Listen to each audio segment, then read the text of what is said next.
A'udzu billahi minasyaitonir rajim. Bismillahirrahmanirrahim. Wa bihi nasta'in ala umurid dunya waddin. Wa sallallahu ala Muhammadin wa alihi thayyibin at-tahirin. Kullu nafsin dha'iqatul maut. Shadaqallahul aliyyul azim. Ayuhat talabah kelas 4 Hauzah yang dirahmati oleh Allah, kita melanjutkan pembahasan mafahim, yang dimana kita pilih maudhu kita di pembahasan sebelumnya, yaitu tentang at-tariq ilallah ta'ala fil Qur'anil Karim. At-tariq ilallah fil Qur'anil Karim ada berbagai macam bahasa. Yang pertama Allah sebut dengan sabil. Yang kedua syariah. Yang ketiga thariqah. Dan yang keempat sirab. Yang mana kita sudah bahas satu persatu. Sabil itu bermakna arah, syariat itu rambu-rambu Tuhan, terus thariqah ini adalah jalan pintasnya, dan sirat ini jalan satu-satunya menuju Tuhan, jembatannya. Mau menuju Tuhan harus menggunakan sirat, harus menggunakan Muhammad wa ali Muhammad. Taib. Kita akan bahas dari awal. As-sabil. Apa ayatnya? A'udzubillahi minasyaitonirrajim. Bismillahirrahmanirrahim. Ud'u ila sabili rabbika bil hikmati wal mau'izatil hasanah. Awalan.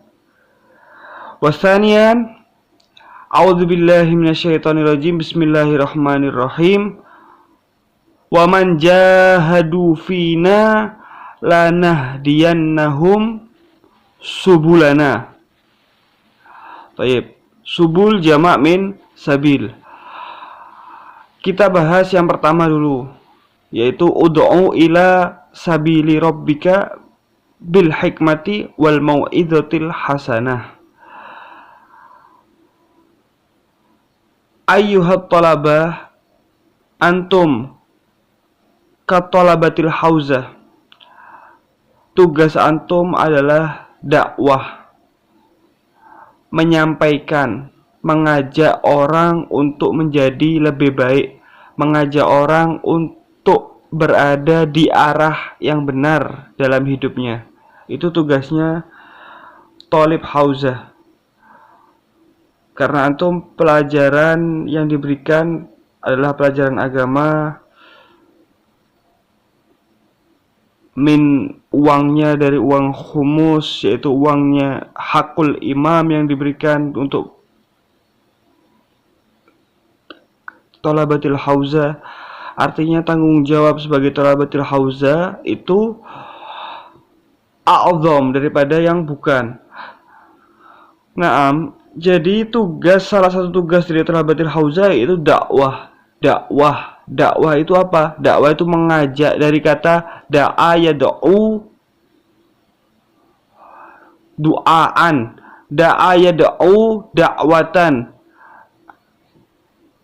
Da'a ini pertama kita akan membahas secara bahasa dakwah. Dakwah ini dari kata da'a yad'u. Taib. Dakwah ini ada 3. Pertama, da'a dari bawah ke atas, dari tingkatan bawah yad'u ila tingkatan ke atas. Ini disebut dengan permohonan atau doa. Yang kedua, ada da'a dari atas ke bawah. Ini disebut dengan perintah, amr. Dan yang ketiga, ada da'a sesama. Itu disebut dengan dakwah, yaitu mengajak. Nah, antum sekarang kita bahas tentang yang sesama. Ud'u ila sabili rabbika. Jadi sesama. Ud'u ila sabili rabbika bil hikmati wal mau'izatil hasanah. Jadi dakwah itu ikhwan seperti kernet bis.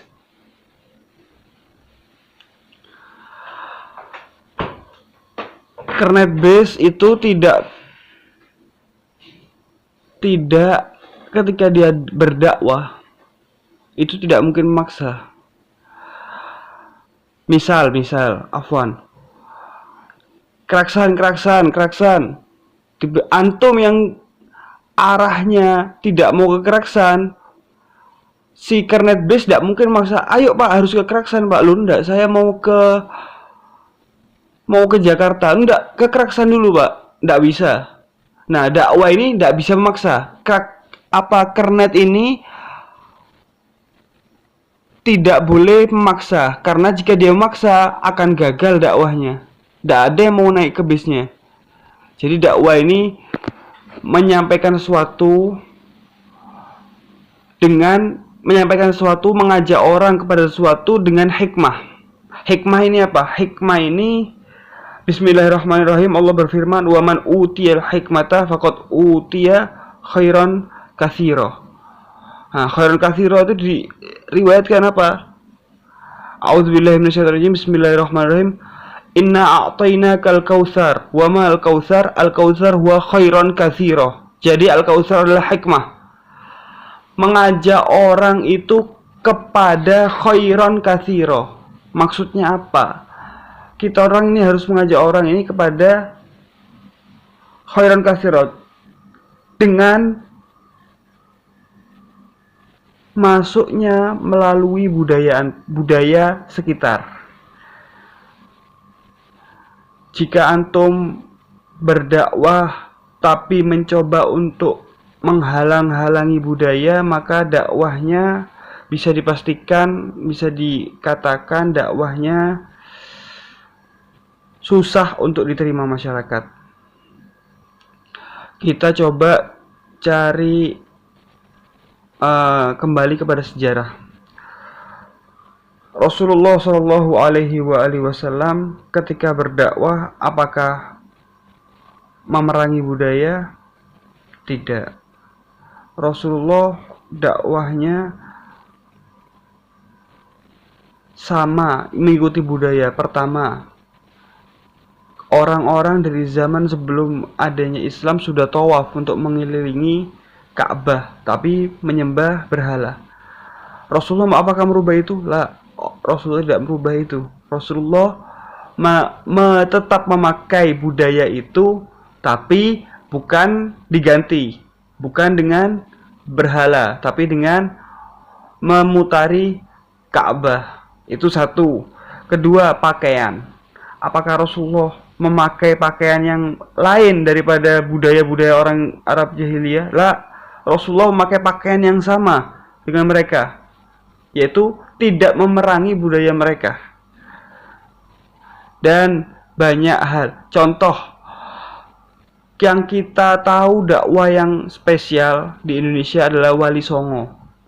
Kenapa dakwahnya Wali Songo ini bisa secara masif tersebar di Indonesia? Dan perlu antum ketahui, biasanya penyebaran Islam ini melalui pertumpahan darah. Itu sudah sering, yaitu dengan perang salib, perang Konstantinopel, perang bermacam-macam. Itu perang itu untuk penyebaran Islam itu harus dengan pertumpahan darah. Kecuali yang Rasulullah di Fathu Mekah tanpa pertumpahan darah. Itu awal. Tapi kemudian khalifah-khalifah selanjutnya itu melakukan perang dengan pertumpahan darah untuk menyebarkan Islam. Sampai ke Imam Ali lah. Imam Ali tidak memerangi orang di luar Islam, tapi untuk menyaring orang-orang di dalam Islam sendiri. Itu yang Imam Ali lakukan. Taib. Maksudnya, al-maksud perang ini selalu menuju pertumpahan darah biasanya. Akan tetapi dakwah memasukkan Islam di Indonesia secara masif itu Wali Songo datang ke Indonesia wala pertumpahan darah dengan perdamaian, orang-orang banyak yang masuk Islam. Kenapa? Apa rahasianya? Rahasianya yaitu masuknya dengan hikmah. Ud'u ila rabbika bil hikmah, dengan hikmah, masuk lewat budaya. Orang-orang Indonesia zaman dulu suka angklung. Orang-orang Wali Songo main angklung. Sunan Bonang bermain angklung. Orang-orang main sesajen-sesajen. Sunan Kalijogo juga melakukan sesajen. Dimasukkan semua dengan dakwanya, tapi dirubah. Sunan Kudus melakukan hal-hal yang dihormati. Sampai sekarang tidak ada soto sapi, soto daging sapi di Kudus. Kalau soto daging kerbau mungkin ada. Soto daging sapi tidak ada. Kenapa? Karena Sunan Kudus melarang. Sampai sekarang budayanya tetap. Artinya di zaman itu banyak orang Hindu dan yang menghormati sapi. Maka itu Sunan Kudus melarang untuk menyembelih sapi di Kudus. Sampai sekarang. Dan karena itu budaya karena beliau dakwahnya melalui budaya, dakwahnya diterima. Karena tidak bertentangan dengan hati-hati masyarakat. Kita sebagai thalib hauzah, kita harus pintar-pintar, hikmah. Antum harus punya hikmah. Hikmah itu harus bijak. Tidak harus sekali antum dakwah, antum salah. Antum tidak sholat, antum salah. Antum kenapa kok tidak sholat? Ini haram, ini musyrik, ini kafir. Nah, belum sudah digitukan, maka orang ini akan anti dulu sama Islam. Anti dulu dengan orang ini akan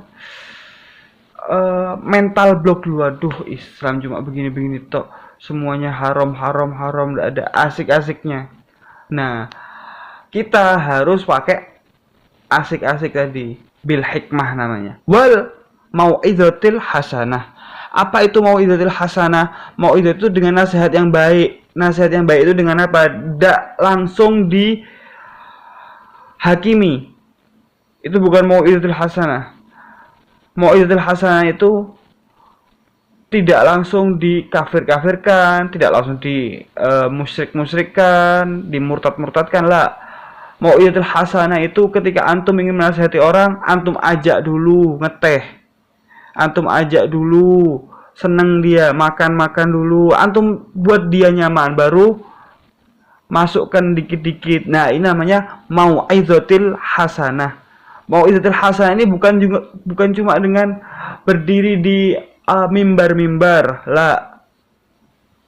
Mau'izatil hasanah ini antum mengajak orang, antum ajak majelis, antum ajak pergi ke kafe, antum duduk. Antum senangkan tapi antum masukkan itu dakwah hauzah. Dakwah hauzah apa? Nah, ini namanya ud'u ila sabili rabbika bil hikmati wal mau'izatil hasanah. Orang yang belum tahu arah, antum luruskan lagi arahnya. Itu tugas antum. Nah, pembahasan kita hari ini tentang ayat itu saja. Semoga difahami. Wa bihadza tammal kalam wa rufi'al maqam wa sallallahu ala Muhammadin wa alihi thayyibin at-tahirin.